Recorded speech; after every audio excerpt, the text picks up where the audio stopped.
Saturday. Saturday, yes. And so hopefully the platinum coaching students that were able to attend got a lot out of it. I talked to Dwayne today, and he said he really got a lot out of it. So that's good. Yeah, a lot of good feedback. Okay, good. And so, Keith, you want to go ahead? I know we don't have a lot of questions, but you want to go ahead and Sure thing. Hey, everyone out there. I hope you guys had a great day. So here we go, Greg. One investor wants to know, actually, Valerie wants to know what typically happens or what's the typical scenario if you're trying to buy a property and there's squatters involved. The dreaded squatters. We've gotten that question a lot over the years. And so I've had, unfortunately, I've had this experience. And so I recently had this experience in Baltimore, one of my properties in Baltimore. And so what we did a couple of things. Number one, we went to landlord-tenant court. Well, first of all, what we did was we went to the property, saw that there were squatters in the house, and we called the police. And so we waited for the police to get there. Police got there. Police talked to the squatters, told them that they had to be out of there. Of course, they didn't leave. We went to landlord-tenant court and filed for a court date. And so I went to the court on that date, and they did not show up. And so the judge gave a judgment, and the sheriff came out about a few weeks later. The sheriff came out, and nobody was there. And so we just went in and we changed the locks, we boarded it up, and it had looked like they left. And so they just left. But the answer to her question is with squatters, unfortunately, you've got to get a court order to get them out. You got to get the judge to give you judgment, and then the sheriff to come out and evict them. Unfortunately, that's how it is. Now, I've got stories where I didn't want to wait, and so I just went and turned off the water. And so in this case, I turned the water off from the street as well. So I turned the water off from the street. I had another scenario where in DC, this was years ago, not only did I this was in the middle of the summer, not only did I turn off the water from the street, and this is not legal, but I went and had my contractor take out all the windows.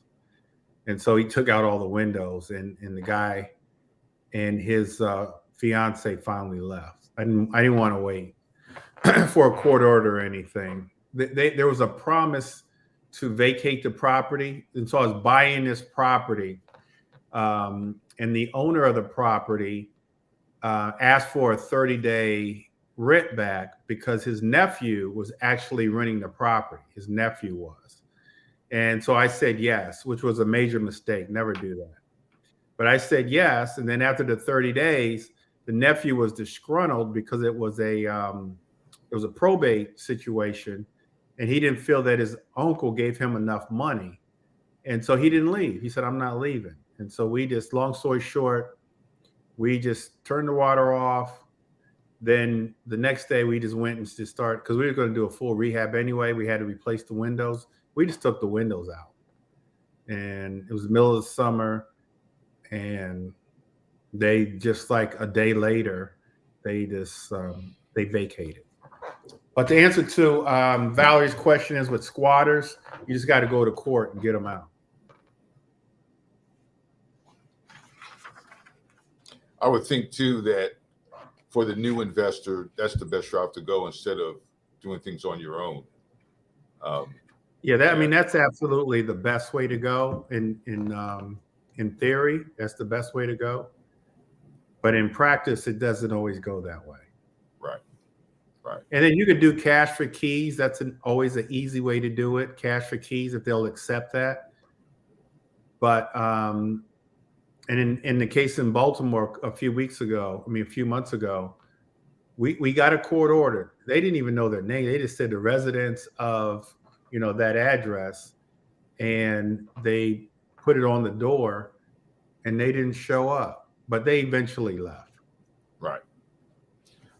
Greg, here's another question coming in from Donnie. Donnie wants to know, what is the best interest rate to look for when purchasing a property?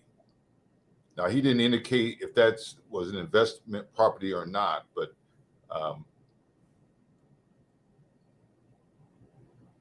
I can't really answer that question. Here's how I would answer that question. I would say that the best interest rate is the best interest rate you can get at the time. Now, markets change. Obviously, we've gone through this market shift in the last, say, 6 months. And so whatever you can get at the time, the best rate you can get at the time is the best rate that you should go for. And now interest rates are higher than they were, say, a year ago this time. And they may go up again, but they're eventually going to come down. So I wouldn't wait on interest rates. I've never considered, and I'm glad you asked this question, I've never considered really interest rates too much in whether or not I'm going to buy a property or not.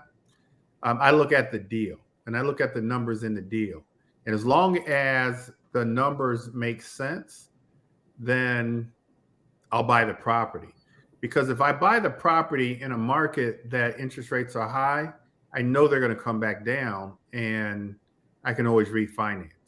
But I'm looking at the deal, looking to make sure if I'm going to hold the property, there's, adequate equity in the property. If I'm going to buy and hold a property, I'm going to make sure that there's adequate cash flow, despite whatever the interest rates are. So I'm looking at that. I don't really consider too much the interest rates. If I find a property now, which I looked at properties really Saturday, Sunday, and today, and yesterday, and today, I want a good deal. And get the interest rate, the best interest rate that I can get right now. Again, knowing that I can always refinance. I refinanced one of my properties, I think it was early last year, about a year ago, because interest rates were low. And so I refinanced one, pulled the cash out, which it's not a taxable event. It's tax-free when you're pulling cash out on a refi. And then I put that money into another property. And so, Donnie, I wouldn't consider too much interest rates, or at least I wouldn't let interest rates stop me from buying, even in a market where interest rates are considered high. Because for me, interest rates aren't really high right now. It's just the market has corrected itself. When I got into business, when I really got into business many, many years ago, interest rates were like 10%. And if you were able to get anything lower than 10%, like 9%, boy, you thought you was on cloud nine. And so for me, interest rates aren't even high. They're just kind of where they should be, but definitely higher than they were. Right. Greg, I also know you're famous for saying that as an investor, investing is it's a long-term strategy. So those rates are eventually going to come down. And they go back up. Right. And so that's a good point. And so as an investor, especially if you're holding, you've got to be in it for the long haul. And I've watched my personal house, the house I'm in now. When I bought the house in 2007, we were entering into a recession. So the value depreciated from the time I went under contract in 2005 at the height of the market. So I bought at those prices. But when I closed on the deal, we were slipping into a recession, and we went into a recession for a few years. So property values went down. And then property values started going back up to the point now where, and I hung in here, I have like close to 7 figures in equity in the property, but it's like a stock. It just goes up and goes down, and you just got to be in it for the long haul. Good stuff. So, Greg, Dwight has a couple of questions for you. Mindset and making mindset changes, maybe to the way that we're marketing ourselves as investors. Do you have any recommendations for things that the investor can do to just get their mindset a little bit tightly focused on their goals? And so I think it's just that. It's just what you just said. You've got to set goals. You've got to have a mindset of abundance, that you want a lot. You want a big life. You deserve a big life. And basically you do whatever it takes to gain that big life. And you've got to have a mindset of positivity, a mindset of focus. And if you can keep your mind on those things, you're going to accomplish a lot. We, as entrepreneurs, we have ups and downs, and I certainly experience them. The market is slow now. We're selling 60% less this now than we did last year this time. 60% less. That's huge. I mean, that is huge, you guys. The market just went like this, and it didn't level off and go down. The market went like this and then straight down. It was like, it's been something to behold. And owning a real estate brokerage, I see that. And so across the DMV, we're selling like 60% less than we did last year. But my mind is still focused. My mind is, despite all of that, I'm still going to accomplish great things. And so I've been doing some things that I probably wouldn't have done, that I didn't do last year, in terms of marketing differently, creating what we call sales funnels and things like that, selling on the internet, recruiting more agents, just doing whatever it takes to get to stay where I am now, where I was. And even on the real estate investing side, I'm out in the field more, like almost every day. But because of that mindset, I've got, I think, five or six wholesale deals under contract right now, because I'm thinking positive. I'm staying focused. I try to stay away from a lot of negativity, stay away from people who are talking about the market and the market being down. Just really staying focused on the prize. And that's what I've been doing personally for me and in my businesses, and it's been paying off. And I remember when we went into a recession in 07, 08, it was the same thing. I just bought a real estate franchise, Exit Realty, in 07, and everybody was like, it's doom and gloom, you shouldn't have bought it. And I just stayed focused. And by the time we came out of the recession, I had over 100 agents. We were the number one brokerage in the area. And it was only because I stayed focused. And so who was this? Dwight? Dwight, yeah. So Dwight, I would say to you to set a big goal and to stay focused on it. Don't listen to the chatter. Don't listen to the negativity. Do whatever it takes to achieve those goals. And if you're able to do that, you will achieve those goals. Trust me, I went through it, and I'm going through it now because the market has shifted, but I'm just focused every day. I'm just grinding every day. And that's what you've got to do. Greg, Dwight has another question regarding private lenders. He's curious about private lenders in the Baltimore area as it relates to a lease option. He's got an lease option on a property that expires in November of this year. So Dwight's looking for some next steps or an opinion, perhaps, on how he can work through that. So I think this is too complex to answer it like now, in this setting. There's a lot of questions I would want to ask Dwight. So he's doing a lease option, and the option period ends in November. He needs to get his financing together now.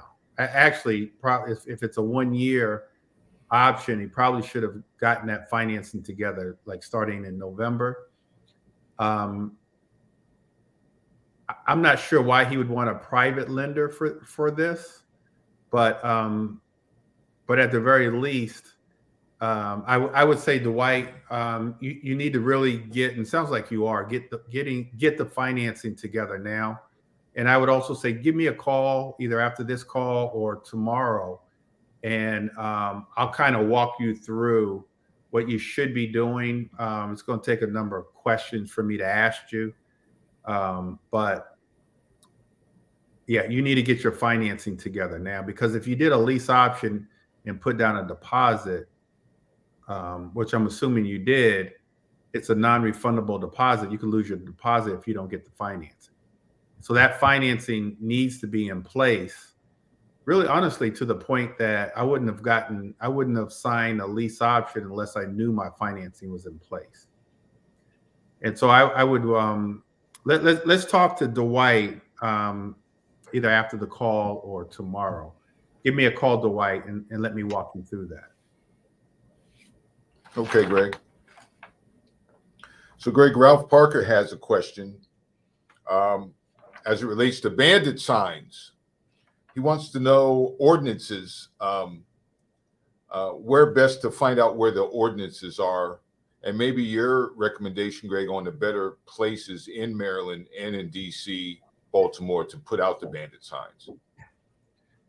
And so you can just Google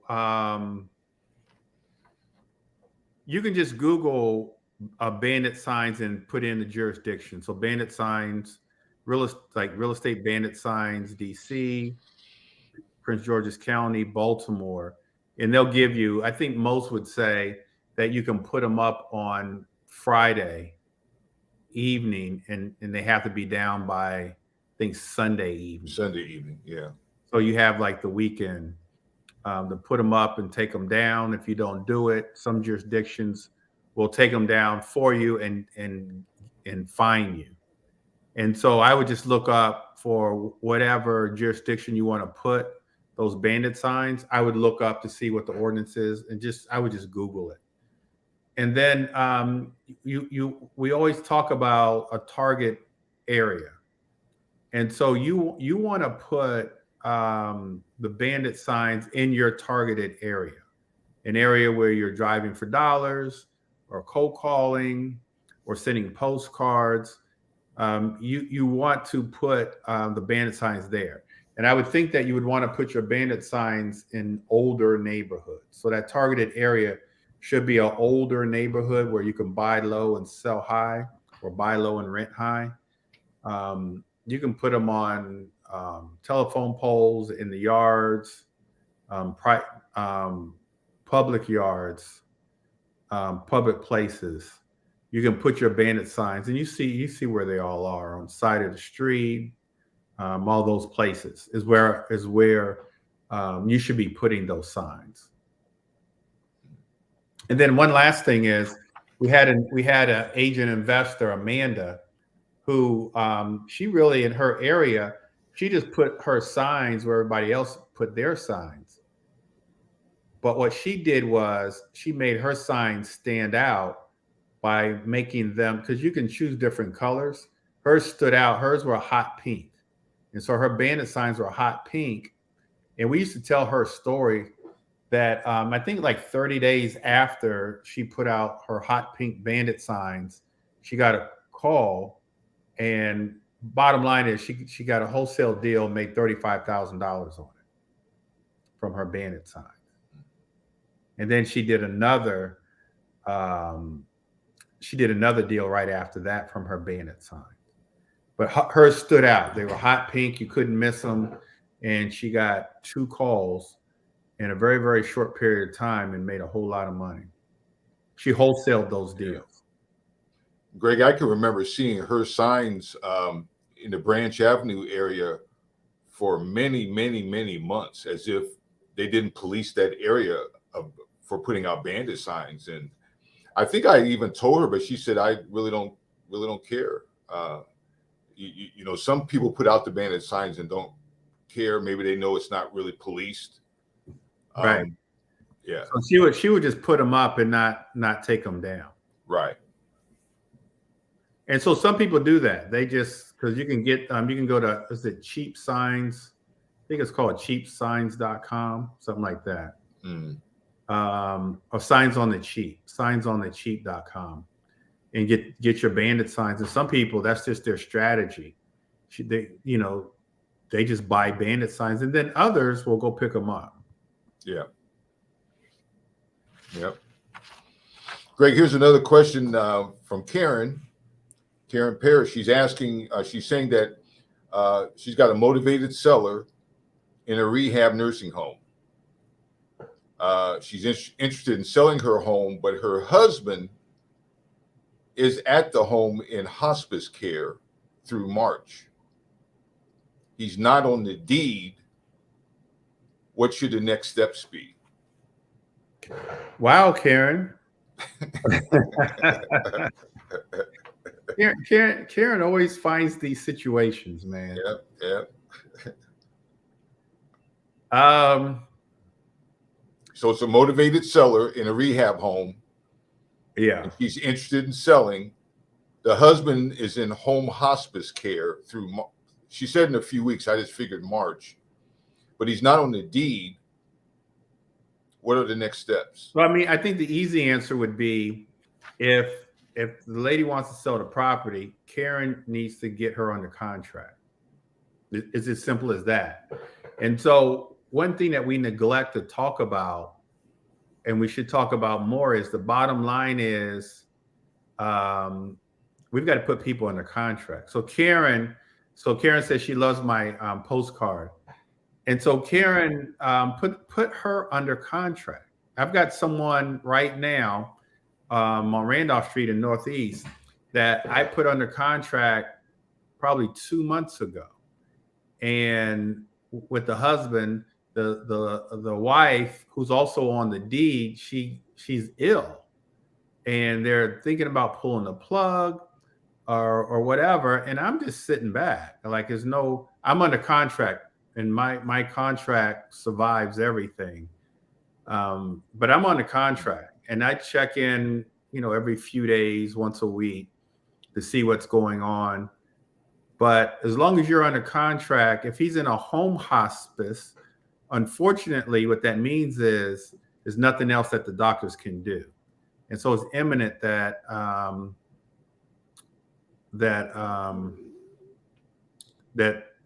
husband will soon pass away, and you're under contract. So I wouldn't hesitate.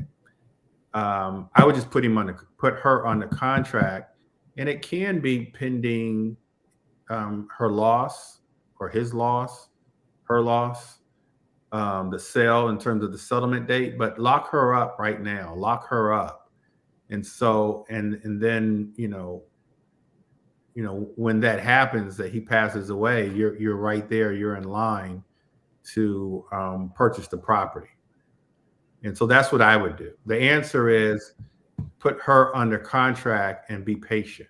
Now, at least you've got a deal on the contract, whether it closes next month or the month after. You've got a deal. You did good. You've got a deal on the contract.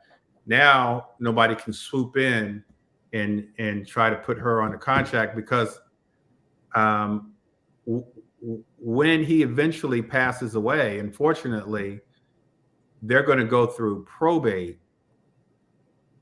And she's going to get a whole bunch of phone calls, postcards. Now, they don't have to go through probate for her to sell you the house if her name is on the deed, but they're just going to have to go through probate anyway, which the house won't be part of the probate. But by doing so, she's going to get a ton of postcards, a ton of phone calls. Maybe, if Tarsha was on here, Tarsha had the same situation many, many years ago. She went to the nursing home, Tarsha did, to get the lady to sign a contract. She tracked the lady down through skip tracing, got to the niece, got to the house. The niece said, well, the lady is in a nursing home. Tarsha went to the nursing home. And so she had a very similar situation. and she put them under contract. And so that's what I would advise you to do, Karen, as soon as possible. Put that seller under contract, and then we can go from there. Mm-hmm. Great. The last question that I have tonight comes from Tiffany, and Tiffany's interested in how do you identify cash buyers? What are the different ways? And then, I guess added to that is what are the better jurisdictions that the cash buyers that are buying properties? So before I answer the question, you guys that are on here, we didn't get a lot of questions this time. So if you have any questions, or if you sent in a question we didn't get to it, go ahead and put it in the comments section, because probably after this question we'll probably adjourn if there's no more questions. But if the question is, where do you find cash buyers? Or how do you identify the cash buyers? Is it as simple as going to the courthouse on the auction day? So here's what I would say to that question. Let's say that the property is in whatever jurisdiction. You can just find cash buyers at the local auctions. You can Google it.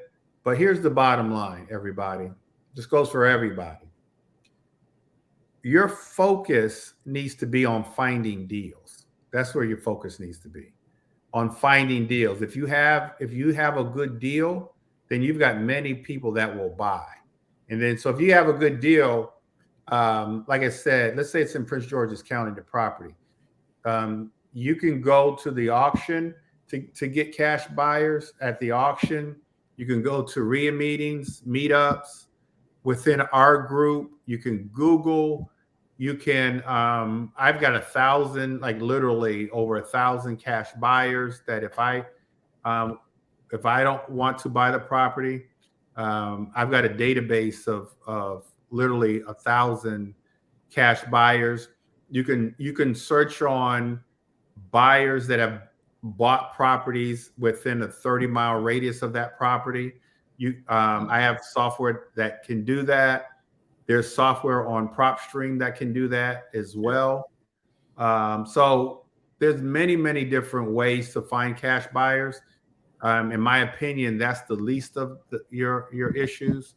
But number one priority is to find deals.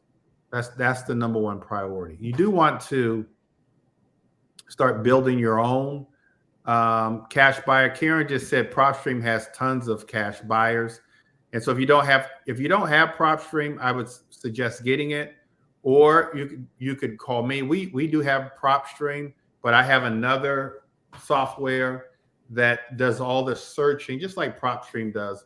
If I was to give you, if I was to put 123 Main Street, Laurel, Maryland under contract, all I do is put in 123 Main Street, Laurel, Maryland, and my software does a radius around the property, and it gives me all the cash buyers that recently bought in that area. PropStream does the same thing. And again, there's other places you can go. There's cash buyers within our group. There's cash buyers, there's tons of cash buyers.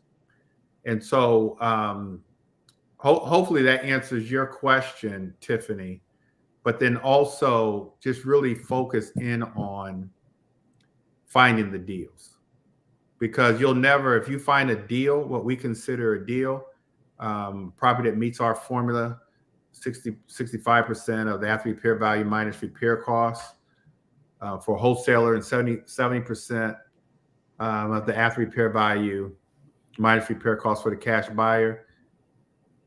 You will have a ton of cash buyers wanting to buy, and you can just take it through me or someone else. Some people put their deals on Craigslist. Some people, there's investor groups like on Facebook that you can join in any jurisdiction, and any city, any state across the country, and put your deals there. There's just a ton of places, I would think the best place is PropStream, and the software that I have, which gives you the cash buyers in that particular area. You just put in the address, and they will give you the cash buyers. And just to add to that, Greg, I think that everyone on the call, in particular our coaching students, if you have a deal, let Greg vet that deal first so that you have the confidence to know what the numbers should be when you're dealing with another cash buyer. Right. So no more questions, Greg. No, looks like Carissa has a question. Hey, Carissa. So Carissa wants to know how do you wholesale an auction property? Well, let me speak to Tiffany first. So Tiffany is saying, as I'm looking for deals, I wanted to prioritize my search based on cash buyers in our group. And so I would say just find the deals. Most of our cash buyers, I think, in our group want, I would think, Prince George's County, probably DC, and maybe some in Baltimore. But wherever it is, it could be in Virginia, it could be in Anne Arundel County, Calvert County, St. Mary's County, wherever it is, just like I just said, PropStream, you just put in the address, or like I said, I've got even better software that wherever the property is. So you find a deal, Tiffany, you find a deal, there'll be a cash buyer no matter where it is. All right, so how do you wholesale an auction property? And so auction properties are a little tricky. And I would say I would only wholesale an auction property if I had the wherewithal to actually put it under contract. Because auctions are public, it's open to the public. And so I don't consider auctions an off-market deal. It's on the market because everybody knows about it.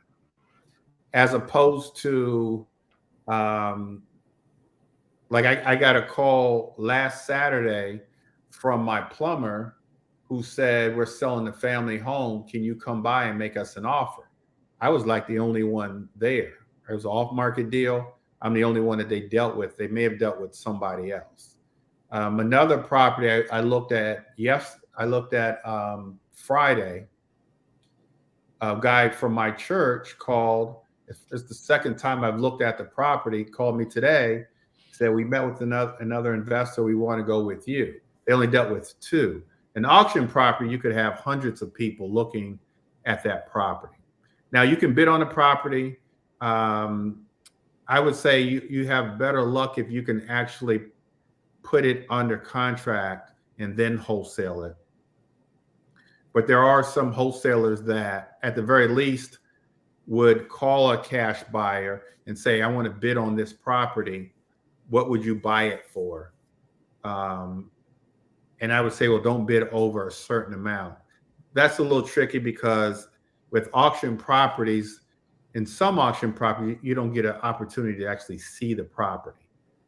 Some you do, some of Hubzoo's you do, but like if it's a property that's on the courthouse steps, being auctioned off on the courthouse steps, you don't have an opportunity to look at it. So for a cash buyer, it's a little tough. But I would say if you can look at the property and you have the deposit, go ahead and put it under contract, and then you can wholesale it and get your deposit back plus your wholesale fee. Now, the way you wholesale it is when you win the bid, so you're going to bid on the property. When you win the bid, you've got to go up and sign a contract if you're at the courthouse steps or in front of a property. But if it's online, you got to send in the paperwork within like 24 hours. The buyer's name is important here.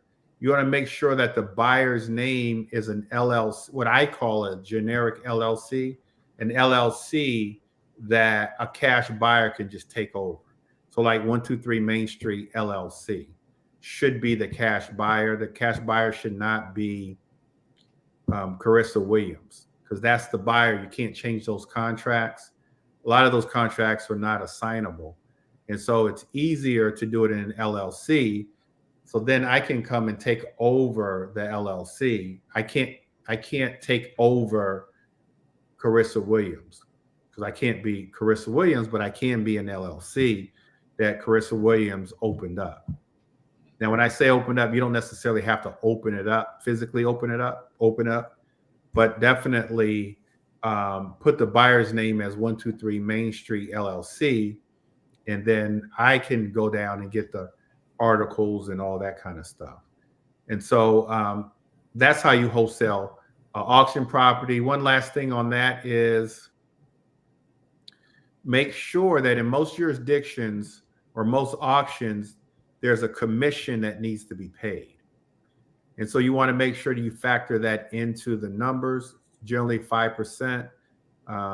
Most of the auctions, they don't call it a commission. They call it a buyer's premium. It's generally somewhere around 5%. So you got to add on 5% to your numbers. So you add that in there just to make sure your numbers work. So hopefully, Chris, I answered that question. All right, so Brian has a question.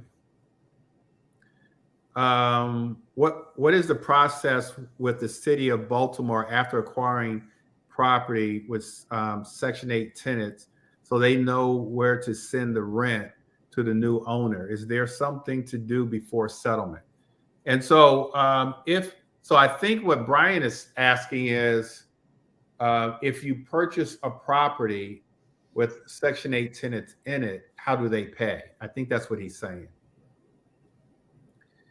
And so if that's the question, let me read it one more time. What is the process with the city of Baltimore after acquiring a property with Section 8 tenants so they know? And so you just go to the Section 8 office, Brian, and you've got to change the paperwork. You've got to do a new lease with them. On that lease, if it's a voucher holder that has a partial voucher, then you put your address on the lease as a place to send their portion, or you can set up Zelle. So I have Zelle, Cash App, and Venmo. So however you want to do it, you put that on the lease. And so you go to the Section 8 office and say ownership was exchanged, show them the settlement sheet. And then there's some paperwork you're going to have to fill out. And then you just put that in how you want them to pay you on that information. And then they'll get that paperwork and they'll know how to send you your money. And so so there's two types of vouchers: a full voucher where only the city is paying, and a partial voucher where the city and the tenant is paying. You just have to let all parties know.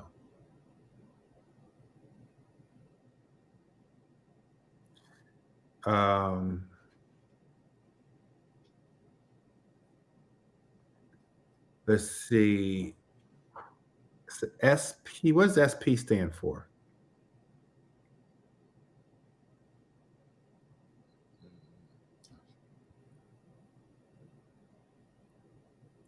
Maybe she meant to say, so you don't use your own LLC ever. So the only times you use your own LLC, Charlene, is when you are actually purchasing a property. You want to put it in your LLC's name.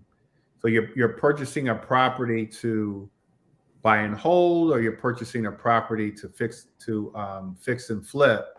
You put it in your name. You put it in your LLC's name. Other than that, you put it in what I call a generic LLC. Because if you put it in your LLC, let's say that you have one or two properties in your personal LLC's name. You win a bid and you put it in your personal LLC's name. I can't take over your own personal LLC because you wouldn't want me to have access to your properties that you own in your LLC. And so you've got to put in a generic, what I call an LLC, a new LLC with nothing in it. That's how you do that. Greg, here's a follow-up question to Charlene's question. I know you've answered it before. How many LLCs, how many properties do you recommend going into an LLC? So I recommend maybe three properties, and then you get another LLC and put 2 or 3 more into that. Reasoning is if you've got, say, 5 or 6 properties in one LLC, somebody slips and falls in a house, or there's some asbestos in the house or mold or whatever, and you get sued, they're going to sue the LLC and everything that's in the LLC. So you want to minimize what you put in the LLC. So 3 properties, 2 or 3 properties per LLC. And the reason why I don't recommend putting each property into an LLC is because you got to pay for that LLC every year. And so it gets costly. It's like $400 a year per LLC. So it can get costly. So we put 2 or 3 properties per LLC.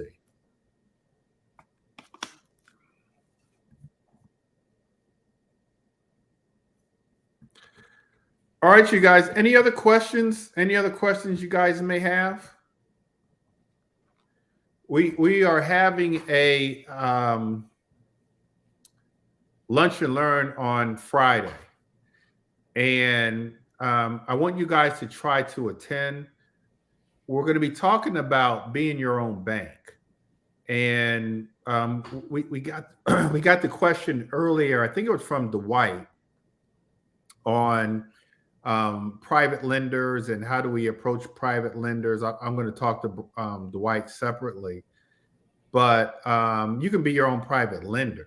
And we all know the importance of life insurance policies. Hopefully we know the importance of that.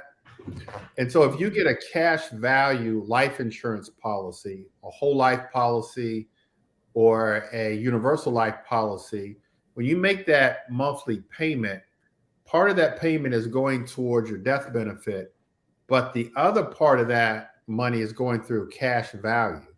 And that cash value sits in your life insurance policy and it compounds. So it has compounded interest.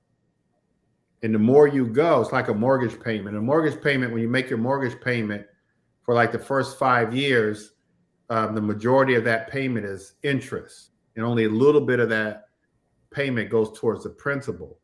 When you're paying your life insurance policies, it's sort of the same. Initially, the majority of the money goes towards your death benefit and very little goes to the cash value. But as you keep that policy, more and more and more starts going towards your cash value, and it just adds up. It adds up, it compounds, and there's an interest rate that goes along with it. In most cases, it goes alongside of the stock market. So you're building up cash. And so what we suggest to do, and what we'll talk about on Friday, is using that money. You can pull that money out of your insurance policy tax-free. It's tax-free money. You're your own bank. It's your money. You can pull that money out tax-free and use that as a down payment or deposit or closing cost on a property. And then use the BRRRR method, where you're putting down that money, and you could be putting it down alongside of like a hard money lender. You're going to renovate the property, rent the property, and then when you refinance that property, you're going to pay yourself back. So it's going to go back into your insurance policy and just keep compounding. And then you just keep repeating the process. And at least initially, between using hard money and the cash value in your life insurance policy, you can just keep doing that. And then eventually you'll have enough money where you won't even need the hard money lender. You can pay cash for I got a buddy of mine that has over $1 million cash value in his account. You can use that for, to pay for your properties, just your insurance policy. And so it's called infinite banking. And so we're going to be talking about infinite banking or being your own bank as it relates to building a fortune through real estate investing. So Carol is asking, do you have to qualify health-wise for that type of policy? And so it just depends. I will say it depends, Carol. We would want to talk to you. Some of the policies, there's no medical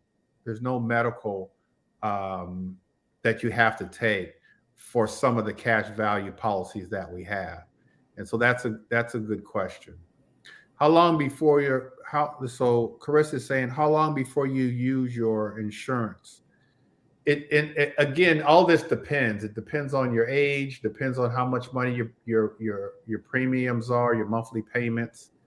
I did a Facebook post or Instagram post yesterday where I was able to get my daughter. I got my daughter an insurance policy when she was about 13 years old, an IUL, Index Universal Life Policy. That was 10 years ago or 11 years ago. She's got about $40,000, but the premium was real low. And I paid it. I paid a low premium, but she's got about $40,000 in it now. And so we're going to pull that money out. She's going to use that as a deposit for an investment property this year and then pay herself back. But you can put more than I put into hers to get that money to start churning and accumulating. I would recommend that for your children. I recommend that for yourself. You can use that money for retirement once it's built up. And so I would just highly recommend that. And so try to attend. If you can't attend, we'll be streaming this live on our YouTube channel and on Instagram Live. And so you want to subscribe to our YouTube channel so you can check it out live if you can't make it in person. If you have questions, you should be able to in real time put your questions in. But at the very least, you can make an appointment with us. We'll give you, we'll show you how you can make an appointment just to have a checkup. And you might even have a policy now, a whole life policy or universal life policy that we can just take a look at the policy and just let you know if there's something better for you. We can do a policy review for you. And so allow us to do that, because most of you guys, if you have life insurance, you don't know what you have. What you have. If you're a federal government worker and you have what's called FEGLI, that's not enough insurance. There's no cash value there. It's a term policy. We can help you replace that FEGLI where you actually get the money because it's automatically deducted out of your paycheck. And we can put you into a whole life policy, paying the same amount that you're paying into that group term policy with the federal government.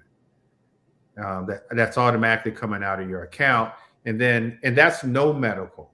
So if you're in the federal government, Carol, which I don't think you are, but if you are, the whole life policy, which we can give to you too, whether you're in the government or not, there's no medical on that. It's a great cash value there. So try to attend. It's called infinite banking, being your own bank, and then using that money in there to build your portfolio of real estate. It sounds really exciting. Looking forward to it. Good. Any other questions, you guys?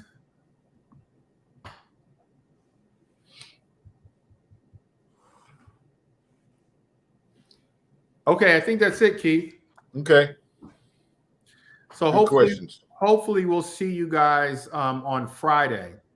And one of the gentlemen asked about mindset. And so as we end, I just want to just reiterate what I said. Just really focus and then take action. Know that there's a lot out here. There's a lot of opportunity out here. And so we just have to take advantage of it. And so it takes a focus, you guys. It takes a great focus in order for you to achieve at a high level. It takes taking action. You've got to take action in order for you to succeed. Lots of you guys are succeeding at a high level. And so I want you to continue to do that. And I also want to say to you guys, if other people can do it, you can do it too. When we took the coaching students out on Saturday, we looked at one of Jay's properties that she recently purchased, one of our platinum coaching students. Iris was the last house that we looked at. She just recently purchased that. She's one of our coaching students. The middle house we looked at was one of mine. But I want you guys to look at them and say, okay, if they can do it, if Jay can do it, Japera, if Iris can do it, I can do it too. But it does take a certain mindset, and the mindset has to be like of abundance. Like I can achieve at a high level as long as I set my goals high and I focus. That needs to be the mindset. And if you guys have that, and you want to succeed, use us as a resource, you will succeed. I guarantee you. All right, you guys, take care. God bless, and we'll talk to you soon. Good night. Good night.